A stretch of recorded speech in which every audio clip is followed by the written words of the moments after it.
શું નામ તમારું? હિતેશ. આ જે મૃતક છે આ તમને શું છે? મારા પત્ની છે. શું બનાવ શું બન્યો હતો? બનાવ એવું બન્યું છે કે એ રાતે પાણીપુરી ખાવા ગઈ હતી અને ઘરે આવી નહીં. પછી તો કઈ જગ્યાએ પાણીપુરી ખાવા ગયા હતા? પાણીપુરી આગળ ચોકમાં ખાવા જાય છે. તમને કઈ જાણ કરી હતી? મને જાણ કરી કે હું ખાવા જાઉં છું, પણ તમે વર્તી કે એ બાજુથી હાલજો, મને તેડતા જાજો કે જો રસ્તામાં ભેગી થાવ ને તો હું એ બાજુથી આવ્યો, પણ રસ્તામાં ક્યાંય ભેગી ન થઈ. એટલે હું ઘરે આવ્યો તો ઘરે લાઇટ ને બધું ચાલુ હતું, તો લોક મારેલો હતો. લોક ખોલીને હું અંદર ગયો તો મોબાઈલ અંદર પડ્યો હતો એમને ચાર્જિંગમાં. તમને કઈ રીતના જાણ થઈ?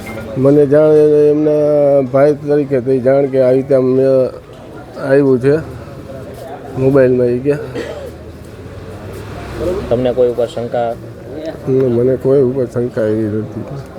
તમારી શું માંગ છે? માંગ એ છે કે આજ મારી ઘરવાળી આવી હતી, કાલ બીજાની ઘરવાળી થાય. રસ્તો એવો ખરાબ છે, કાલ સવારે બીજા કોઈ એવી રીતે બની શકે. તમારે ક્યારે ઘરમાં ઝઘડો થતો એવું કઈ? નાના મોટા ઝઘડા બધા અમારે થતા, પણ આવું તો કોઈથી સપનામાં નથી વિચારેલું. પાણીપુરી ખાવા ગયા પછી ત્યાંથી ગુમ થઈ ગયા એવું? હા, પાણીપુરી ખાવા ગયા એ બાજુથી જ હું આવેલો તો, પણ એ મને ભેગી ક્યાંય થઈ નથી.